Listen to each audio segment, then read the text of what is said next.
नमस्कार। सरल आयुर्वेद की इस श्रेणी में मैं वैद्य निकुल पटेल आप सबका हार्दिक स्वागत करता हूं।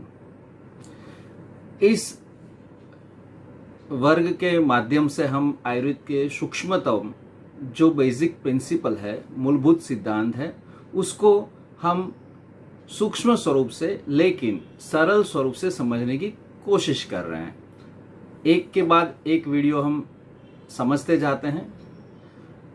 आप भी अपनी नोट बनाते रहिए और आपको जो कोई भी क्वेश्चन है, जो प्रश्न है, वो आप हमें हमारे व्हाट्सएप या ईमेल के ज़रिए आप भेजते रहिए। आपका जो उत्तर है वो वीडियो के द्वारा या पर्सनलाइज आपको भेजा जाएगा।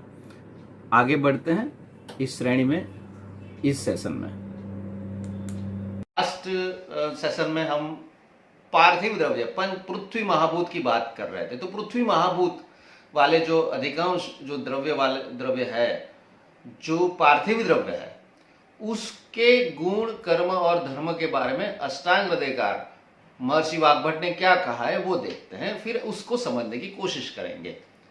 तत्र द्रव्यम गुरु स्थूल स्थिर गंध गुणोल्बणम पार्थिवम गौरवम स्थैर्यम संगातो अपचायवहम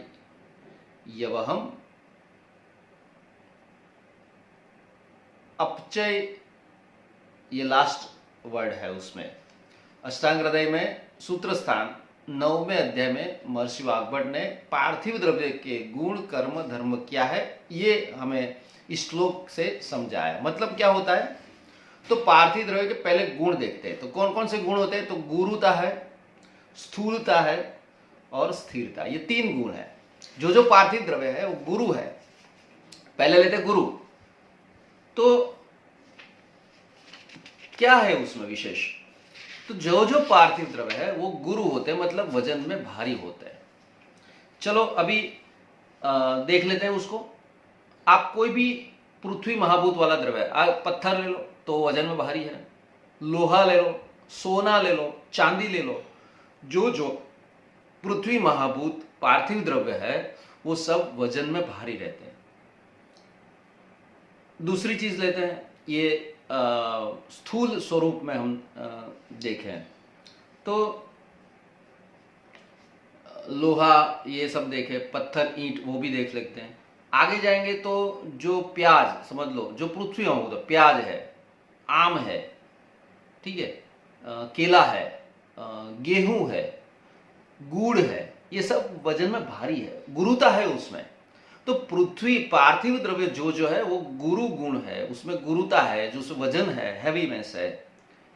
औषध में भी जो पार्थिव द्रव्य है वहां पर वाराही कंद ले लेते हैं, वाराही कंद है, हिंगुल है, घी है, तो ये सब औषध जो है उसमें भी गुरुता है, हैवीनेस है, वजन ज्यादा है। तो जहां जहां पर पार्थिव द्रव्य होते हैं, पार्थिव द्रव्य के सेवन से हमारे भीतर, हमारे शरीर में भी गुरुता आ रही है। अगर वजन बढ़ाना है तो हमें ज्यादातर गुरु औषध और गुरु आहार का सेवन करना पड़ता है। अगर गुरुता हमारे शरीर में लानी है तो वहां पर पार्थिव पृथ्वी महाभूत बहुल जो द्रव्य है औषध स्वरूप में और आहार के स्वरूप में, उसको हमें सेवन करना पड़ता है। तो ये वजन बढ़ाता है। तो जिसको वजन बढ़ाना नहीं है, कम करना है, तो उसको विरुद्ध पृथ्वी महाभूत वाले पार्थिव द्रव्यों को अवॉइड करना चाहिए। तो ये है। इसके साथ ये भी समझना है कि गुरुता इस सिर्फ वजन के हिसाब से नहीं, वो पचने के हिसाब से भी है। तो गुरु द्रव्य जो है वो पचने में भारी है, मतलब वो लंबे, मतलब उसके लिए अग्नि, जठराग्नि वो भी अच्छा होना चाहिए, प्रबल होना चाहिए, और साथ साथ वो पचने में टाइम भी लगता है। तो समय भी ज्यादा लगता है और अग्नि भी प्रबल होना चाहिए, तब भी ही ये गुरु गुण वाले द्रव्य हमारे शरीर में पचता है। तो जिनको वजन बढ़ाना है उसको अपना जठराग्नि भी बढ़ाना पड़ता है और साथ साथ पार्थिव द्रव्य का सेवन करना पड़ता है। तो ये गौरव, उसका गुरुता जो गुण है वो। दूसरा है स्थूलता, जो पार्थिव द्रव्य है वो स्थूल स्वरूप में होता है। आप कोई भी ले लो, वो कद में कैसा होता है, मोटा होता है। तो जो गौरव गुरु है और मोटे है, मतलब स्थूल है वॉल्यूम के हिसाब से, तो वो पार्थिव पृथ्वी महाभूत पार्थिव द्रव्य है। वही चीज हम औषध के बारे में सोचते हैं, तो विदारी कंद ले लो तो वो पार्थिव द्रव्य है। जो चर्बी जहां पर जिनको વધારે ज्यादा है, जिनको चर्बी ज्यादा है, जो स्थूल है, स्थूल्य है जिसमें, वो भी यहाँ पर है। जिसको इसलिए हम ज्यादा मोटे लोगों को स्थौल्य शब्द से समझते हैं। तो जिसमें स्थूलता ज्यादा है, स्थौल्य ज्यादा है, वो भी ये पृथ्वी महाभूत की बहुलता वाले होते हैं। पार्थिव द्रव्य है, कोई भी पार्थिव द्रव्य ले लो, जो उसमें जो मोटा, जितने भी कद बड़े हैं, जैसे हम वट वृक्ष लेते हैं, बहुत बड़ा होता है, तो वहां पर पृथ्वी महाभूत की बहुलता है, पार्थिव द्रव्य। तो जो पार्थिव द्रव्य है उसकी वॉल्यूम वो बड़ा होता है, स्थूलता होते हैं, स्थूल होते हैं। तो ये है स्थूलता। आगे है स्थिरता। बिना पार्थिव द्रव्य स्थिरता नहीं आती है। जो पृथ्वी महाभूत से बहुलता है, अब कोई भी ले लो तो स्थूल स्थिर है। वटवृक्ष तो स्थिर है, पक्का मकान बनाएंगे एकदम, जो पृथ्वी महाभूत से बहुलता वाले है। अब कोई भी बड़ा इमारत देख लो तो स्थिर है, अड़ग है। पर्वत को देख लो तो वो अड़ग है, क्यों? तो वहां पर पृथ्वी महाभूत ही है। समंदर में जल महाभूत है, लेकिन पर्वत पर देखेंगे तो उसमें पृथ्वी महाभूत है, क्योंकि उसमें पत्थर है, मिट्टी है, और उसको खुदाई करेंगे तो वहां पर लोहा भी निकलेगा, खनिज भी निकलेगा। तो ये सब क्या है? तो वहां पर पृथ्वी महाभूत, तो वहां स्थिरता है। जो पृथ्वी महाभूत से व्याप्त है, जो पार्थिव है, जो व्यक्ति का स्वभाव भी पार्थिव है, जो खुद वजनदार है, तो वो भी क्या है? तो वो भी स्थिर है। वो अगर कुछ पकड़ लेता है तो वो भी एकदम जड़ता से पकड़ लेता है, मक्कम होते हैं, अपने संकल्पों में भी मक्कम होते हैं, अपने निर्णय में भी मक्कम होते हैं। तो पृथ्वी बाहुल्यता जहां जहां पर है, अगर सामाजिक दृष्टि से देखें तो जिसके पास पृथ्वी महाभूत ज्यादा है, जैसे प्रॉपर्टीज, सोना चांदी, तो उसका वो भारी, खुद अपना एक समाज में वजन भी बनता है, तो खुद भी भारी है। तो ये जो पृथ्वी महाभूत वाले जो पार्थिव द्रव्य है वो सब भारीपन है। तो वहां पर उसमें स्थिरता भी है, वो समाज में भी स्थिर है, अपने कैरियर में भी स्थिर है। तो यहाँ पर स्थिरता उसका गुण है। पार्थिव द्रव्य के धर्म गंध के बारे में हमने आगे देखा।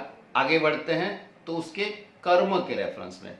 तो कर्म में एक है गुरुता, गौरव, स्थिरता, संघात, और चौथा है उपचय। चार है, गौरव, स्थिरता, संघात और उपचय।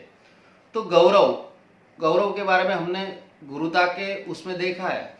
फिर भी अगर कुछ भी ले लो तो जो गुरु है, मोदक, लड्डू, ठीक है, श्रीखंड, तो ये कैसे है? तो गुरु आहार है। वहां पर पार्थिव, ये पार्थिव द्रव्य है, लेकिन वो गुरु है, पचने में भारी है, वजन में भारी है। तो अगर ये गुरु आहार को अधिक मात्रा से ले लिया तो शरीर में भी गुरुता आ जाती है, भारीपन लगता है, अरे पेट बहुत भारी भारी लगता है। क्यों? क्योंकि लड्डू बहुत खा लिए। तो ये जो चीज है, तो वहां पर पृथ्वी महाभूत है, पार्थिवता है, इसीलिए वहां पर गुरुता। जो चीज पार्थिव है उसको खाने से पेट भारी लगेगा, पचने में भारीपन आएगा, ये निश्चित है।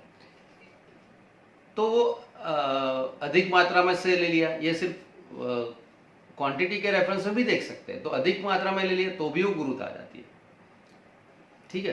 तो वही हमने बताया कि जो श्रीमंत लोग हैं उसका भी एक सामाजिक वजन बनता है, तो ये गुरुता है। फिर स्थैर्य, तो हमने आगे स्थिरता के रेफरेंस में जो देखा वही बात हमको समझनी है। तीसरा आएगा संघात। संघात मतलब एक रूप होना। जो यहाँ पर थोड़ी अलग से उसको समझना है कि जो पार्थिव द्रव्य है उसके अणु परमाणु के बीच का जो जगह है वो बहुत ही कम होती है। उसके सेल के बीच की जगह भी कम होती है, मतलब वो नजदीक नजदीक होता है। आप कोई भी पार्थिव द्रव्य ले लो, आप पत्थर ले लो, सोना ले लो, लोहा ले लो, तो वो क्या है, तो हार्ड है। ठीक है, हार्डनेस क्यों है, तो उसके अणु और परमाणु के बीच की जो जगह है वो जितनी नजदीकी है उतना उसकी स्ट्रांगनेस, हार्डनेस बढ़ती है। तो जो पार्थिव द्रव्य है वो हार्ड है, इसीलिए वो शेपिंग करना है, एक रूप होना, वो हमें दिखता है, जल्दी टूटता नहीं है। देखो अगर हम उसको देखते हैं तो मुरमुरे और चावल, तो ये दोनों फर्क है। चावल है वो ज्यादा पार्थिव है, उसके अणु परमाणु ज्यादा नजदीक है। मुरमुरे में वो थोड़ा उसमें गैप रहता है। खाखरा ले लो और भाखरी ले लो, खाखरा ले लो और लड्डू ले लो, पतासे ले लो और शक्कर ले लो। तो ये सभी में संघात मतलब एकरूपता, निकटता अणु और परमाणु की ज्यादा होती जो पार्थिव द्रव्य है उसमें। और लास्ट जो है उपचय, उपचय मतलब पुष्टि करना। तो जो पार्थिव द्रव्य है वो खुद उपचय मतलब पुष्ट होता है, एकदम मस्त। तो जो पार्थिव द्रव्य है उसका जो सेवन हम अगर शरीर में करते हैं तो हम भी, हमारे शरीर में भी उपचय पैदा होता है, मतलब पुष्ट होता है। तो जो ये पार्थिव द्रव्य है, केले है, आलू है, विदारी कंद है, कोला है, तो ये जो पार्थिव द्रव्य है तो उसके सेवन करने से शरीर में उपचय होता है। उपचय होता है मतलब पुष्ट होता है, थोड़ा फूलता है, देखने में अच्छा लगता है। तो उपचय ये पार्थिव द्रव्य का एक कर्म है, महत्वपूर्ण कर्म है। तो हमने ये पार्थिव द्रव्य का गुण, धर्म और कर्म, ये 2 सेशन में हमने सारे जानने की कोशिश की है। आज हमने पंच महाभूत से प्रभावित जो द्रव्य है उसके पांचों के हमने गुण, कर्म और धर्म, इसको हमने समझे